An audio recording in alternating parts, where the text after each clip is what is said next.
नमस्कार. आज आपण मार्च 2026च्या त्या मोठ्या घटनेचं विश्लेषण करणार आहोत. ती घटना जिने भारतीय शेअर बाजारात अक्षरशः भूकंप आणला होता.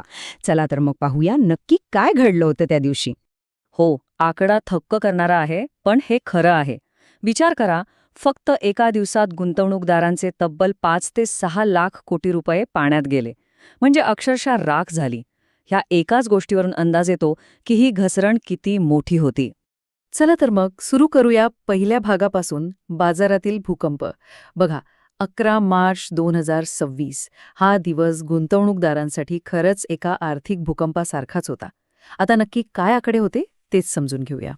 त्या दिवशी सेन्सेक्स तब्बल 1342 अंकांनी कोसळला होता. ही खरंच एक खूप मोठी आणि अनपेक्षित घसरण होती.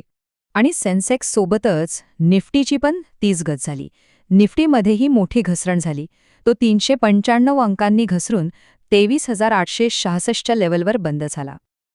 तर मग सगळ्यात महत्त्वाचा प्रश्न, की बाजारात अचानक एवढी मोठी घसरण झाली तरी का? याच्यामागे नक्की कोणती कारणं होती?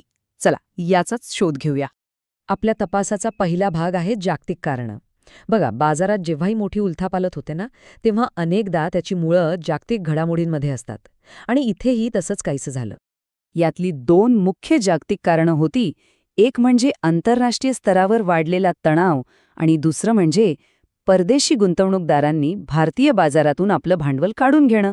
यातलं पहिलं कारण होतं अमेरिका, इस्रायल आणि इराण यांच्यात वाढलेला तणाव, म्हणजे एक प्रकारे युद्धाचे ढग दाटून आले होते. आणि याचा थेट परिणाम कशावर झाला तर कच्च्या तेलाच्या किमतींवर. ह्या किमती वाढल्यामुळे बाजारात एक चिंतेचं वातावरण तयार झालं. दुसरं आणि तितकंच महत्त्वाचं कारण म्हणजे FII एक्झिट.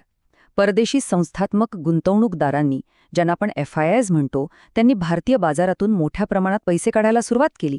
आणि साहजिकच जेव्हा इतका पैसा बाजारातून बाहेर जातो तेव्हा घसरण तर होणारच. आता वळूया तपासाच्या दुसऱ्या भागाकडे, देशांतर्गत दबाव. म्हणजे बघा, जागतिक कारणं तर होतीच, पण त्याच वेळी आपल्या देशांतर्गत काही घटकांनी सुद्धा या आगीत तेल ओतण्याचं काम केलं. पाहूया ते नक्की काय होतं.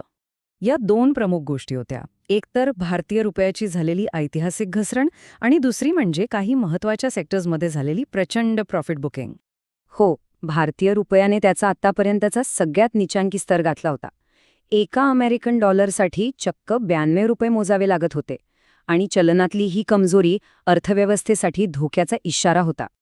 आता ही नफा वसुली किंवा प्रॉफिट बुकिंग म्हणजे नेमकं काय? तर सोप्पं आहे. समजा एखाद्या शेअरची किंमत खूप वाढली, तेव्हा गुंतवणूकदार काय करतात?